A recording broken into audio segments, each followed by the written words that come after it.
When people join cults, they often just live peacefully in a social group of like-minded individuals, all sharing the same alternative spiritual or religious beliefs. There are thousands of them all across the world, and although many of us won't agree with their ideology, they are usually harmless. However, now and then, a cult springs up that is dangerous, usually led by a rogue leader, who implants their twisted faith on some of the most vulnerable people in society, often brainwashing them into believing every word that is said, to the point they are willing to kill or be killed for their leader. The People's Temple, the Branch Davidans, and Heaven's Gate are just a few examples of cults that went too far and ended in the deaths of multiple people. In our first episodes of Minds of Madness, we're looking at Shinrikyo, a Japanese religious doomsday cult led by Shoko Asahara, a partially sighted guru who, rather than recruit vulnerable people, preyed on highly educated, often wealthy individuals. Once he had brainwashed them using various methods, including Class A drugs, he managed to convince them that he was Christ, and that the world would end in nuclear Armageddon, after which only 10% of humanity would survive, including all members of Shinrikyo. To prepare for such an attack, Asahara persuaded his followers to stockpile firearms and develop biological weapons. In reality, what he was doing was planning to make his own prophecy come true by getting what he needed to start a war himself.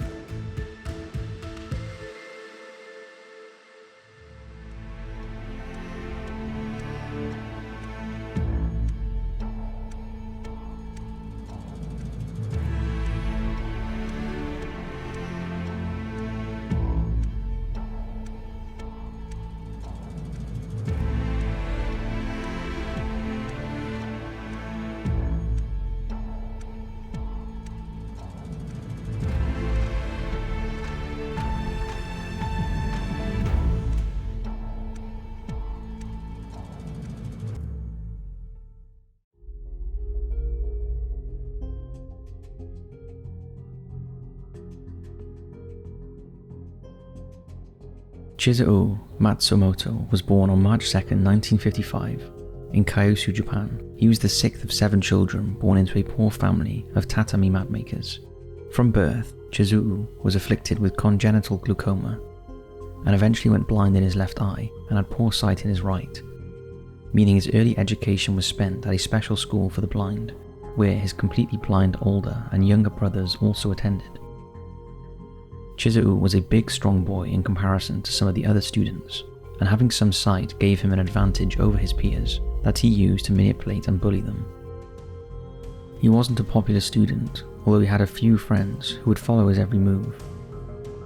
He also had a preoccupation with money and would charge other blind students whenever he took them out or helped them with chores.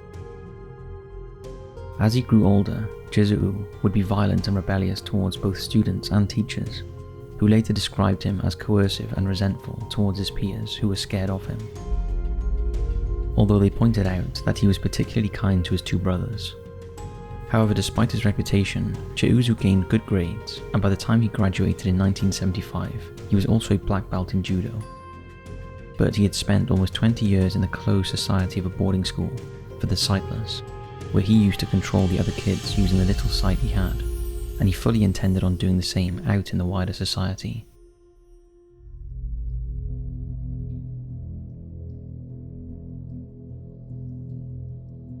After leaving school, Chizuo moved to Kumamoto, where he became an acupuncturist and masseur, the latter being a common occupation for the blind in Japan.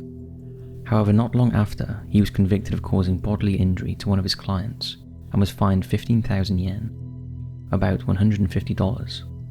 Following the incident, Chizuo moved to Tokyo and made an attempt to enroll at university, with aspirations of studying law or medicine, but he failed the entrance exams, so resumed his work as an acupuncturist and masseur. By this time, he had become increasingly interested in the writings of Chairman Mao, the controversial Chinese Communist revolutionary, who was the founder of the People's Republic of China.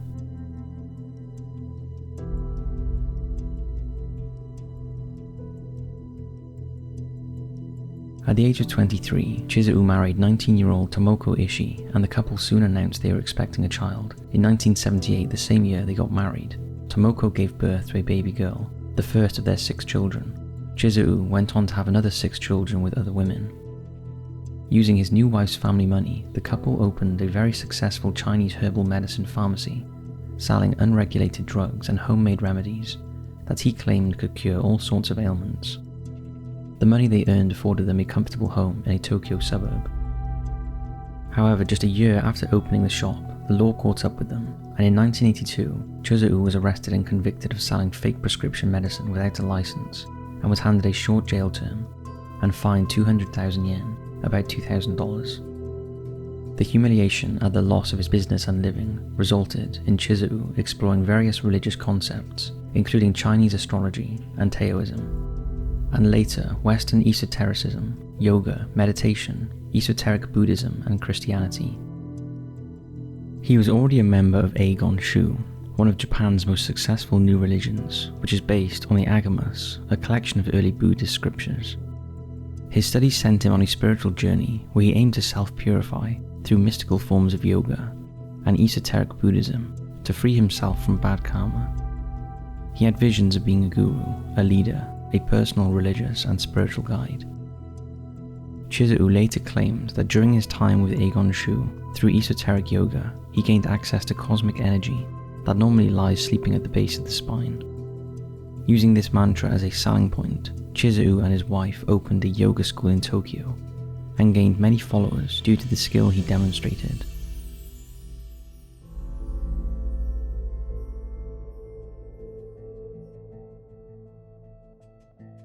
In 1984, Chizuru changed his name to Shoko Asahara and founded Om Shinzen no Kai, along with a commercial enterprise he called Om Corporation. A lot of the followers he had accumulated from his yoga came on board and joined his new movement that combined a bizarre mixture of Buddhist and Hindu meditation along with Christian and apocalyptic teachings, yoga and the occult. In 1985, a photograph of Asahara appeared that showed him levitating, that, had the internet been around, would almost certainly have gone viral. The ability to levitate is considered to reflect extraordinary high spiritual attainment, although in the case of Asahara, it was likely the result of an upward leap from the lotus position and a bit of trick photography. However, now Asahara had got the media's attention. The same year he announced he had experienced a vision, where a deity appeared before him and ordained him as the god of light who leads the armies of God in an ultimate war to destroy darkness and bring about a kingdom of Shambhala or Utopia. His vision was announced to the world in a Japanese New Age magazine. The publicity and Asahara's relentless self-promotion attracted a mixed following of well-educated individuals, and many of them were graduates from Japan's best universities who were attracted to the movement by Asahara's promise that they would survive the coming Armageddon, perceived to be a nuclear attack by the United States. The movement was thriving, and 2 years after he founded it, Asahara renamed it to Om Shinrikyo, with Shinrikyo meaning teaching of the supreme truth. In 1989, the Tokyo Metropolitan Government granted the movement legal recognition as a religious corporation based on New Age Buddhism. Being recognized as a religion opened more doors for Asahara, and he unshamingly went on the road to self-promote his religion, traveling the world making a point of being photographed with the most prominent figures in Buddhism, most notably on more than one occasion with the Dalai Lama. Armed with his newfound fame and respect, the charismatic self-styled guru with long flowing hair and a beard continued to recruit, and at one point boasted more than 10,000 followers in Japan and an estimated 30,000 in Russia and other parts of the world. As the followers grew more and more, Om communes were being set up. Followers were encouraged to leave their families and live in religious communities called lotus villages, which were scattered around Japan. The cult sometimes ignored local building rules, setting up buildings wherever they wanted. Om headquarters were in Fujinomiya, a small city close to Mount Fuji, but there were around 20 other Om facilities dotted around urban Japan, mostly close to Tokyo. Followers lived in sparse dormitories and slept in cubicles barely big enough for one person to sleep in the prone position. Their living quarters were kept in a filthy state, partly because the religion's policy was to kill no living creature, and that included ants, bedbugs and rats, who along with other critters had free run of the buildings. Asahara lived in a more spacious apartment with his wife and children, although it was by no means luxurious. Om disciples who wanted to benefit from the full Om spiritual journey were expected to give up everything they knew, including family and friends, and turn all their money and property over to the movement, and live together with other disciples in a small, close society. Their existence comprised of meditation, fasting with little sleep, and no personal possessions. Asahara's mission was to take others' sins upon himself and transfer his spiritual power to them, and his disciples were led to believe that without him nothing was possible. He demanded that they address him as Sonshi, meaning revered master, and they remained celibate. Although as their leader, he was allowed to retain his sexual privileges, and he used this to his advantage by offering tantric sexual initiations to his female followers, as well as taking several long-term mistresses who bore his children while still living with his wife and family. Followers would also take part in various bizarre initiation ceremonies, some that involved hallucinogenic drugs such as LSD to provoke visions in the mind. Asahara preached to his disciples that they were all aiming towards the same purity of mind and spiritual truths, and they shared similar values within the intense boundaries enforced by him. Similar cults that exist all over the world are usually harmless. They live quietly by their own ideology and are merely judgmental to the outside world within their own sect. However, in Om, disciples were led to believe that those that did not live with their mindsets did not have the right to live, and by killing them, they would be offered a higher existence. These beliefs were magnified by the followers' state of mind that were altered by drugs and extreme forms of religious practices such as yogic rapid breathing exercises. In the absence of anything else in their lives, disciples lived for these mystical experiences they thought were brought on by their leaders' unique spiritual powers. In reality, they were likely experiencing drug-induced trips.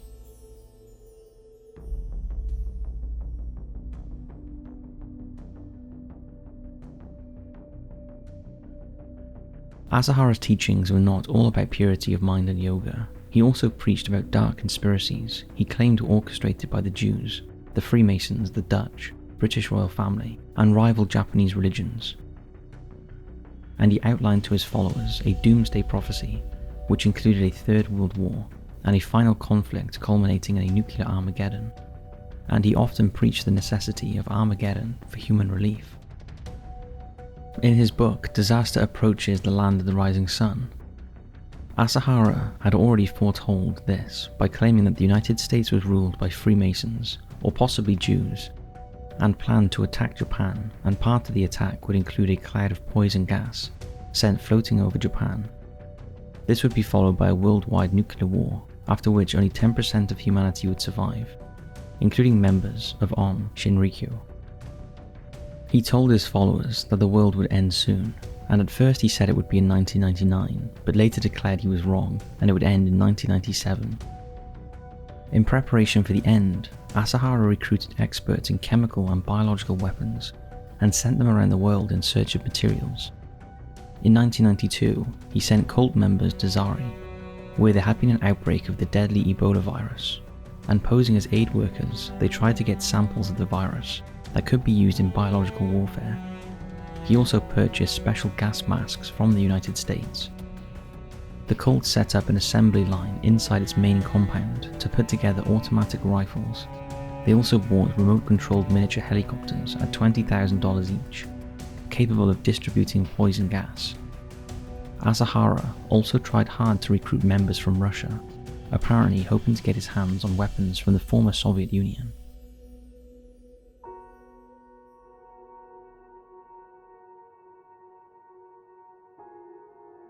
Initially, Om Shinrikyo was founded on the idea of turning away the worldly materialism in favour of a life of meditation using the techniques of yoga. This is what attracted a large number of young people who were unhappy with the intense competition that was part of Japanese society.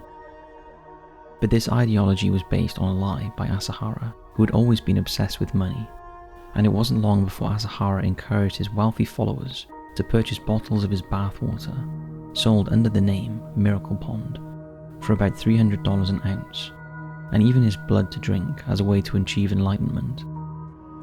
Other extraordinary claims Asahara made were that advanced Om practitioners could remain underwater for 15 minutes, or in an airtight box for 12 hours. Asahara also expressed his desire to clone his brainwaves into those of his followers, so they too could possess his special powers. He recruited scientists to help him achieve this, and with the help of his chief scientist, Hideo Mura, he introduced a headset that was supposed to contain his brainwaves, which it transmitted to a follower in a procedure he called the Perfect Salvation Initiation. He later rented out these special headsets called Hats of Happiness at $11,500 per month.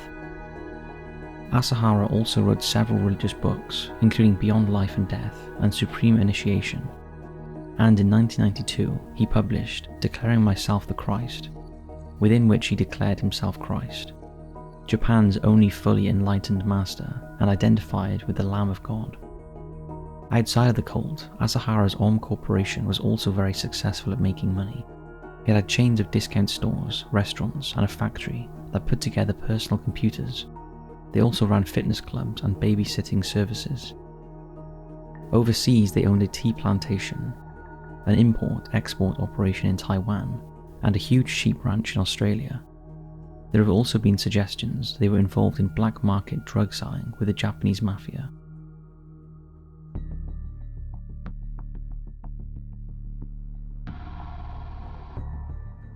At the OMS headquarters, there was a building known as Satyam 7, a large structure where secret work of the Ministry of Science and Technology took place.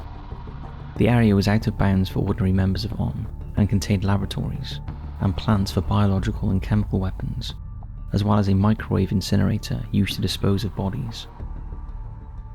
The first deaths within the cult occurred during a violent training procedure that saw members hanging upside down for prolonged periods of time, followed by immersion in cold water. This procedure sometimes caused heart failure. Other deaths happened in the labs when experiments went wrong.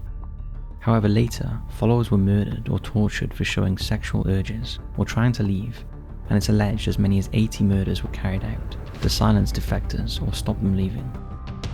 Their bodies were disposed of in the human microwave located in Satyam 7. As well as the main lab, there were also other small labs dotted around other camps, as well as one in central Tokyo that was producing anthrax spores. Additionally, separate from all the other OM facilities was a small hospital located in Tokyo. Although it was not for caring for unwell OM members, it was more of an experimental facility that engaged in medical abuse and extortion rather than healing.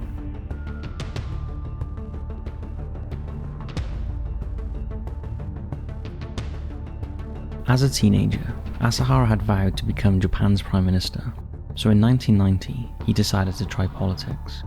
With 24 other cult members, Asahara ran for a seat in the Japanese parliament. Their campaign tactics were extremely unusual. The candidates wore Asahara masks or elephant masks, and put on song and dance shows on the streets of Tokyo. The songs consisted of endless repetitions of Asahara's name. After all of his candidates lost, Asahara accused the government of rigging the voting. The loss of his political ambitions was a deadly tipping point for Asahara, and he was becoming increasingly unhinged. He started making public statements saying its members, including himself, were being targeted by the government with sarin gas attacks in their compounds. A year later, in 1993, he made another bizarre public announcement, claiming that the Japanese self-defense forces should remedy its state of unpreparedness for war by producing chemical weapons, in particular sarin gas. In reality, it was Asahara who began looking at sarin gas, and he started experimenting with it at the cult's compound in the foothills of Mount Fuji. From the start, there were casualties among those producing it, but that didn't stop Asahara's determination, and he staged 2 test runs, first on sheep at his Australian ranch, then secondly a much deadlier attack in June 1994, when sarin gas was released from a truck in the city of Matsumoto, where it was specifically directed at an apartment building of 3 judges who were presiding over a trial involving OM's fraudulent behaviour in connection with land purchases. The 3 judges all became ill, one seriously, and the experiment killed 7 other people. This was the first large-scale non-military use of sarin gas anywhere in the world. Although despite his rantings, the authorities did not suspect any link to OM. A few weeks later, people living near one of the cult's compounds woke up with sore eyes, feeling ill. There was a bad smell throughout the neighborhood. The cult was given a warning, but no further action was taken. Later went on to use the gas for individual attacks on perceived enemies, resulting in the deaths of one man and injuring several others. These attacks were just a prelude to what was to come.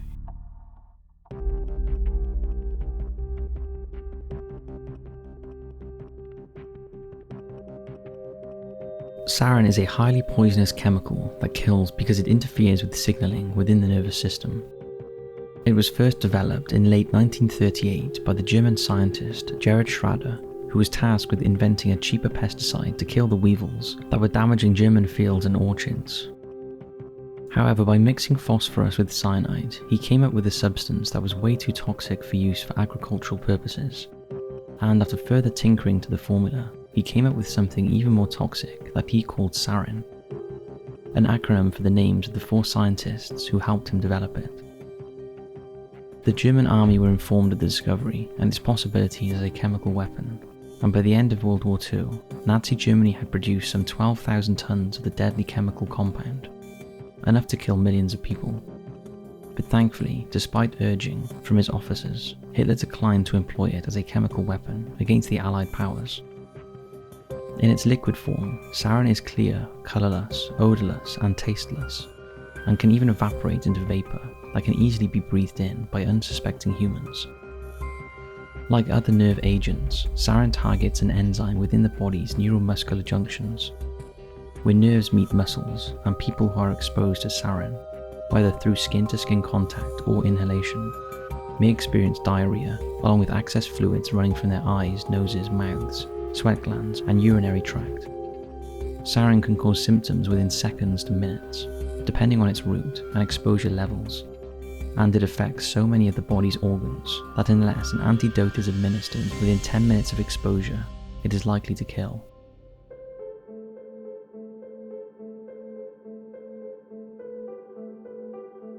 At 7:45 am on March 20th, 1995, during rush hour in Tokyo's subway system, a man wearing sunglasses, brown pants and a blue or beige coat got onto an 8-car subway train on the Hibiya line. He was wearing a surgical mask, which was not too unusual in Tokyo. Witnesses noticed the man fiddling with a small package wrapped in newspapers. At the next stop, the man sat down the package and rushed off the train, which closed its doors and continued towards the centre of Tokyo. On separate trains, 4 other cult members boarded trains, each carrying the same small package covered with newspaper. At virtually the same time as the first man, each attacker dropped their bags on the floor of the train or punctured them with an umbrella spike before exiting the train and station and leaving the scene in a waiting getaway car. The contaminated trains all headed towards the Tsukiji station in central Tokyo, a station that served government offices. Soon the packages began giving off a bad odour and left a pool of oily water on the floor of the subway car. 11 minutes after the packages were left, passengers began panicking, realising that the packages were giving off a gas, but by then it was too late for some. As the liquid in the bag started to vaporise, commuters started to cough and struggle for breath. Some of those who made it onto the platforms and upstairs to street level collapsed, foaming at the mouth and coughing up blood. The trains continued towards the centre of the city, with sick passengers leaving the cars at each station, spreading the fumes at each stop, either by seepage from the tainted cars or through passengers whose clothes and shoes came into contact with the deadly substance.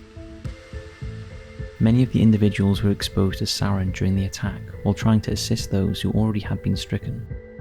Among the victims were 2 subway employees who died attempting to dispose of punctured sarin bags at the Kazumagaseki station.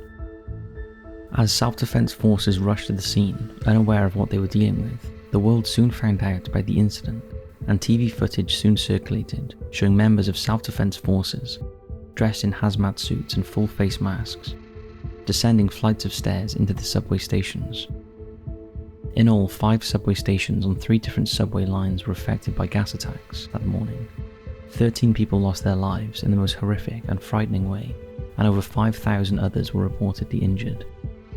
Survivors described the mass panic after passengers started to cough uncontrollably after smelling something that resembled paint thinner, People were convulsing in their seats, and one man was seen clinging to a pole with his shirt open and bodily fluids leaking everywhere. The attack was the worst terrorist incident ever on Japanese soil and rocked the country's faith in its reputation for public safety. A Japanese government official described it as a declaration of war against the Japanese government. The world reeled at the implications of such an attack using one of the most deadly gases known to man, sarin. The scene in the subway mirrored the start of the Armageddon Asahara had predicted, except that he and his followers had initiated it, not the dark forces he preached about.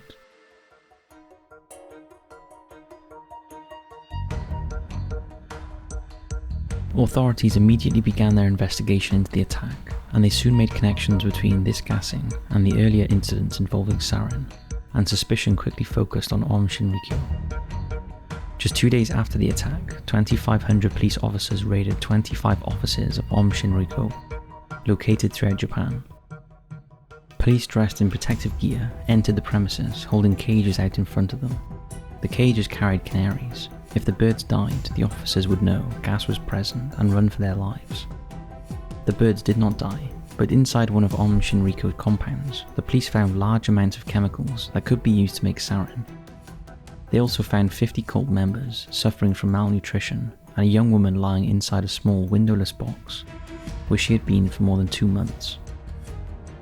Asahara, however, was nowhere to be seen and eluded arrest for a further 2 months, until he was finally discovered hiding in a tiny space concealed behind a wall within the headquarters.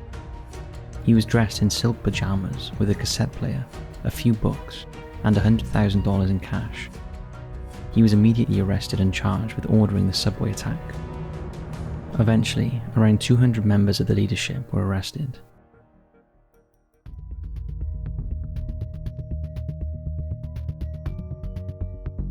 During the trial, which took 7 hours to conclude, Asahara continually denied that his sect had been involved in the gas attacks. His lawyer insisted that Shinrikyo practiced religion according to the doctrines of Buddhism, and suggested that the US military was somehow involved. Shortly afterward, Asahara released a videotape for his followers, in which he insisted that he, along with other Shinrikyo members, were the targets of a poison gas attack by the United States.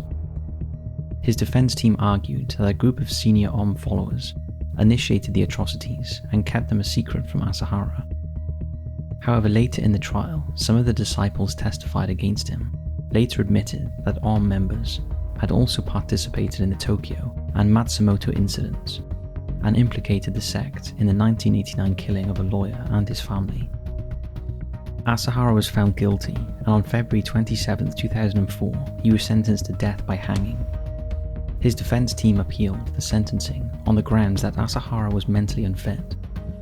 During much of the trials, Asahara had remained silent or only sat muttering to himself. However, after psychiatric evaluations were undertaken, it was revealed that he communicated coherently with the staff at his detention facility, which convinced the examiner that Asahara was maintaining his silence out of free will, and that he was in fact mentally fit, and the Tokyo High Court decided, on March 27, 2006, not to grant them leave to appeal a decision that was upheld by the Supreme Court of Japan. Subsequently, 2 retrial appeals were also declined, although Asahara's execution was postponed due to arrests of 3 fugitive Shinrikyo members. They had remained free for more than 15 years. The first was Hirata Makoto, who surrendered to Tokyo police at the end of 2011. Kikuchi Naoko was the second, who was arrested in early June 2012, and the third was Asahara's bodyguard, the most wanted of the trio, who was suspected of having driven one of the getaway cars in the subway attack. He later received a life sentence for his role in the crime.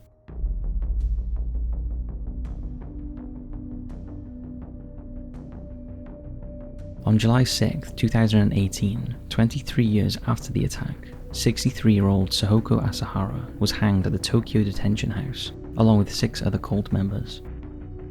Asahara's final wish was that his ashes should be left to his 4th daughter, who had renounced and was estranged from the rest of the family. However, this was contested by his wife and 3 of his other children, who claimed that Asahara's state of mind would have prevented him from making any such decision about his remains.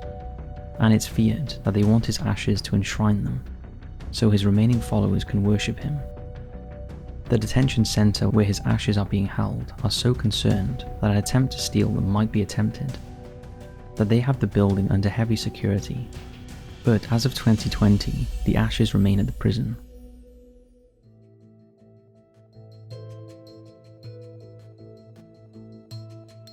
After the subway attacks, Om was banned, but worryingly, in 2000, the cult resurfaced under the new name, Aleph, another smaller group, Hikari no Wa, Circle of Rainbow Light, headed by Om's former spokesman and Asahara's successor, Fumihiro Joyu, was also formed in 2007. Its members, who include Asahara's wife and some of his children, insist they have renounced violence and abandoned Asahara's teachings, and even agreed to pay compensation to Om's victims. However, Aleph members continue to idolize Asahara and have been seen chanting and meditating in front of a large photograph of him, while listening to recordings of his voice. To date, Aleph and two smaller groups have about 1,650 followers in Japan, and about 460 in Russia, and hold more than 1 billion yen, or $9 million in assets, accumulated from the significant sums of money still earned by the Om Corporation's business ventures, that continue to operate after Asahara was arrested, and these cults continue to suck in the young people of Japan. Do these splinter groups, that likely still follow the same ideology of their guru, pose a threat to society? Well, it seems law enforcement officials in Japan think so, as they have their headquarters in Tokyo under 24-hour surveillance. So that's it for this episode of Minds of Madness. We hope you've enjoyed. Thanks for watching and supporting, and we'll see you in the next episode.